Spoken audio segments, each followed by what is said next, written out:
como é que a gente consegue definir ações boas ou ruins, se é uma coisa cultural, se é uma coisa filosófica, se é uma coisa religiosa? Como é que a gente consegue fazer a distinção do bem e do mal, de uma forma geral? E aí? Quer começar, Rodrigo? Ele olhou para mim e fez assim, mas eu acabei de responder. Porque, assim, ó, o bem é bem... Ela- É tua. Essa pergunta sei lá, você tem 3, 4 perguntas tem um da doutorado. filosofia, 5 doutorados.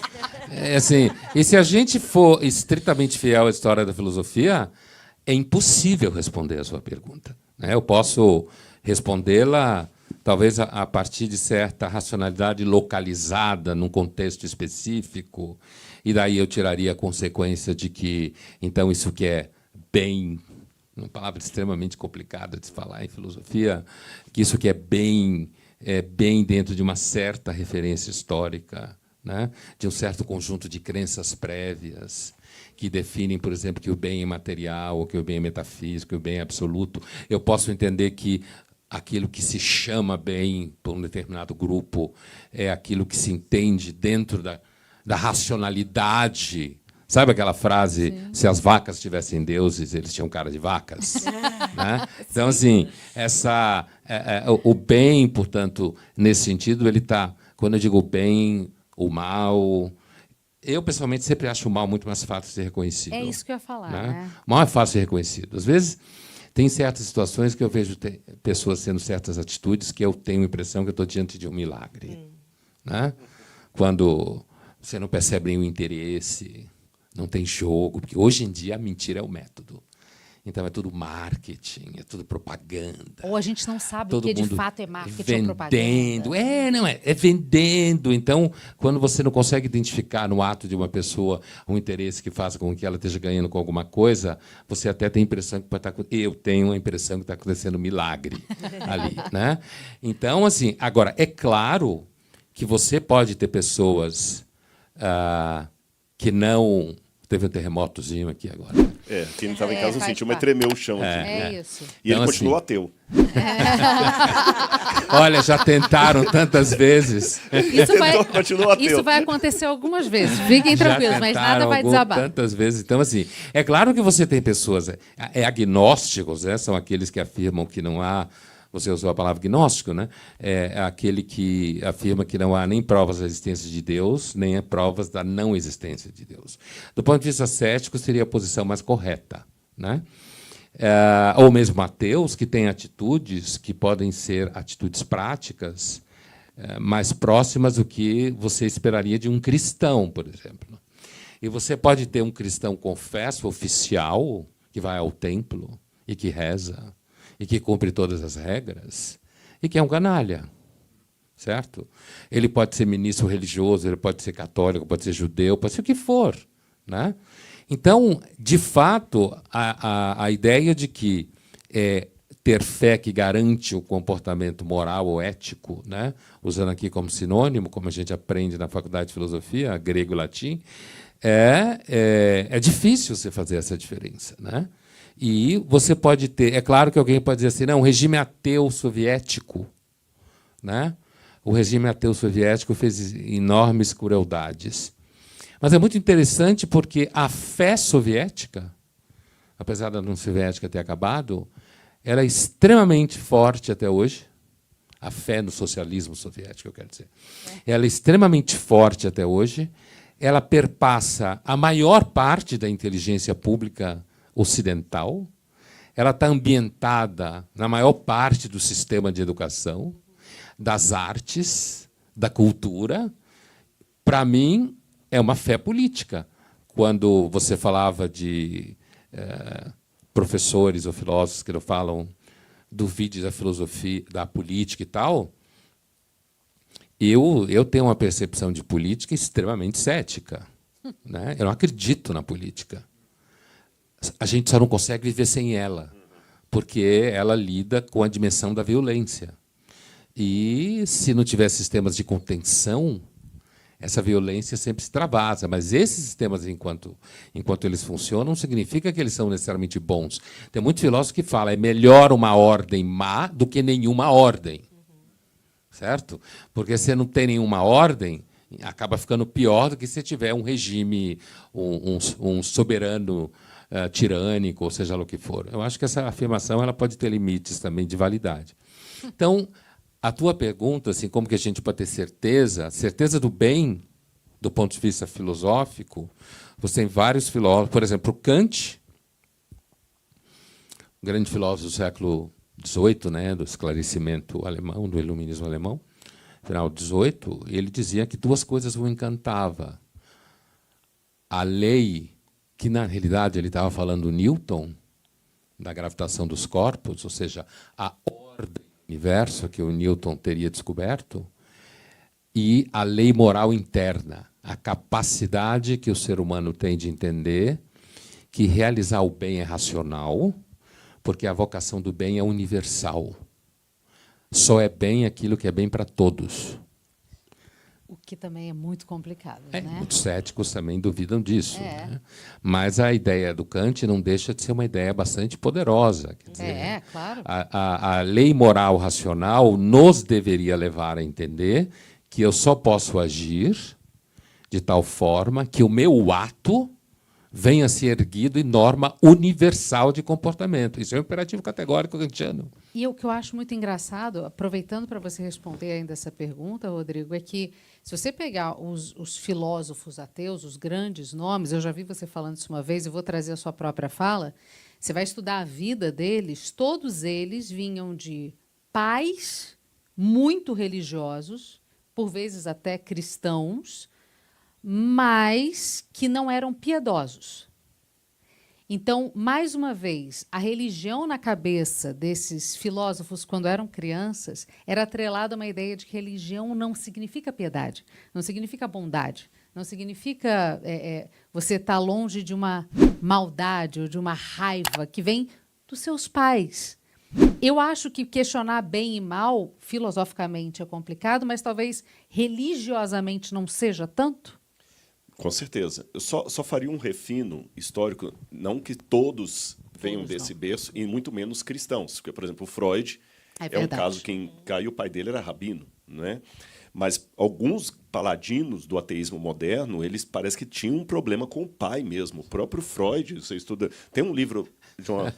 Agora fugiu o nome da autora, uma especialista em Freud espanhola, que é Os Deuses de Freud. Não sei se você lembra disso, não conhece. O título é Os Deuses de Freud.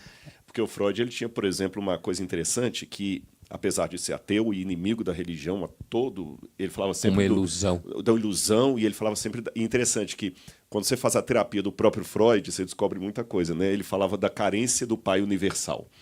E ele tinha uma coleção, agora eu vou para o meu lado arqueológico, de estatuetas da mitologia grega.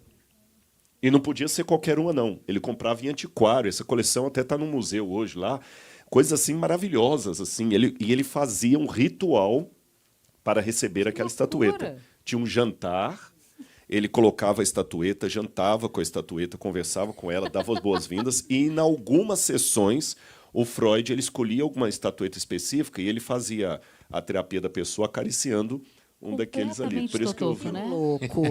Vai ter gente aqui que vai ficar em dúvida do analista. Exatamente, agora aqui. Viu? O analista conversa com a estatueta, será? Isso. Não, enquanto o analista conversa com a estatueta, não tem problema. O dia que a estatueta começar a responder, aí é que o bicho complica. pega. Mas eu colocaria uma nota nisso, que até o Pondé já começou a responder muito bem. Há uma diferença quando o crime é em nome de Deus. Ele consegue ser mais hediondo que o mais hediondo dos crimes. Se um soviético ateu mata 1 milhão de pessoas, é horrível. Uhum. Mas se um líder religioso, em nome de Deus, mata 1 milhão de pessoas, ele consegue... Eu não sei qual seria o superlativo a usar aqui, mas ele consegue tornar hediondíssimo, não sei se existe, o que já era hediondo. Sim. Se você ouve falar, olha, um camarada líder do tráfico, pegou uma menina e fez isso com a menina e tudo mais. Nossa, que coisa horrível. Mas se foi um padre, um pastor, um líder religioso, o drama é maior. Crimes em nome de Deus são terríveis. E a minha grande preocupação ela vai em 2 linhas aqui. Uma, na linha técnica que o Pondé falou. Eu não lembro de qual o número, mas eu sei que é acima de 3 algarismos o número de escolas de pensamento que tentaram inutilmente propor uma norma de bem e mal prescindindo da existência de Deus. Porque o Dostoiévski já fazia lá no Crime e Castigo, tem aquela famosa frase dele, que quando o irmão adotivo mata o pai e vai para a cadeia, né, o Smerdyakov, ele vai lá conversar e falou: por que você matou o nosso pai? Ele falou assim: graças a você, porque você escreveu um texto dizendo que se Deus não existe, tudo é permitido. Né? Então, se Deus não existe, por que você está me condenando por matar o nosso pai? Não tem nenhuma base. Só que muitos tentaram criar uma base universal, porque a pergunta aqui, o Pondé foi muito preciso ao dizer. Localmente você pode falar, mas até a questão do Kant lá, né? O que é bom para todos, tá? E se todo for o nazista? Quer dizer, o que é bom para todo nazista?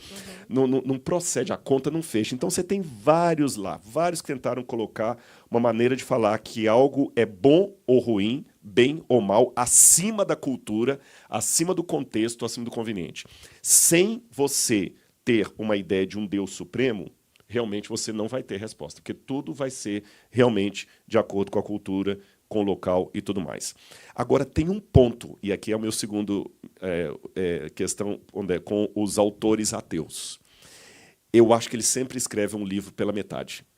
Vou falar porque a minha impressão, aqui eu não estou tentando converter o Pondé também, mas e se fosse, tem gente melhor do que eu na fila para fazer isso. Tem gente melhor do que eu na fila para fazer isso. Por exemplo, vou pegar o Freud, vou dar uns 2 ou 3 exemplos aqui. Temos uma carência, nascemos com a carência de um pai universal. De onde vem essa carência se esse pai não existe?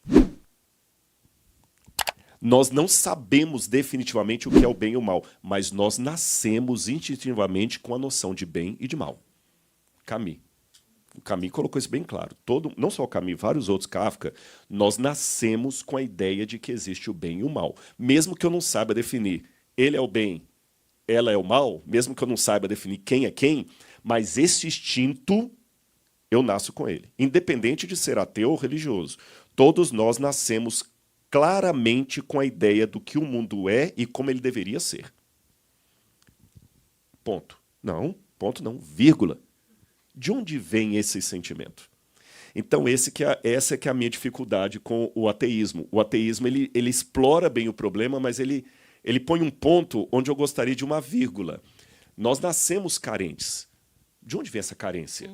Não me importa. A gente nasceu carente.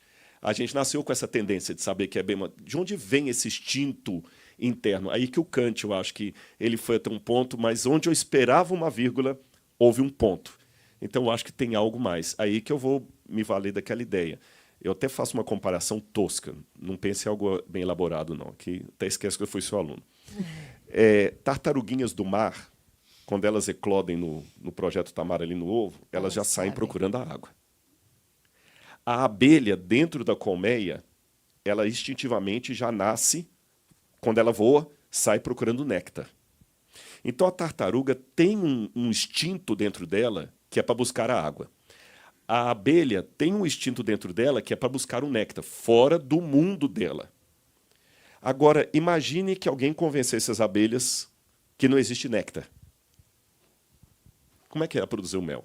Imagine que alguém convencesse as tartaruguinhas do mar que não existe o mar. Então, a semelhança das abelhas e da tartaruguinha, eu nasço com aquilo que Karl Rahner chamava de abertura para o transcendente. Até eu brinco que uma oração que o ateu poderia fazer é: Senhor, que tu existas. Porque se Deus não existir, o que é que nós somos? Cadáver adiado que procria. Fernando Pessoa. Só isso aqui. Ou a ameba bem evoluída. Cada vez menos procria. Cada vez menos procria. Eu mesmo não tenho filho ainda, estou indo na fila, viu? Eu sou um bom criacionista. Né? Mas então, voltando a essa questão, já que eu tenho esse instinto, será que eu vou ficar dentro da colmeia ou eu vou desafiar a limitação racional da colmeia e sair dela? Estou sendo bem Platão agora no mito caverna. E procurar o objeto do meu instinto. Esse que é o ponto. Gente, é para explodir a cabeça várias vezes, né? Essa conversa aqui. E a gente pediu uma pergunta... Ele deve estar pensando assim: esse camarada não foi um bom aluno. Dá tempo de reprovar? Não, agora já passei. O aluno é a vingança do professor e a formatura é a vingança do aluno.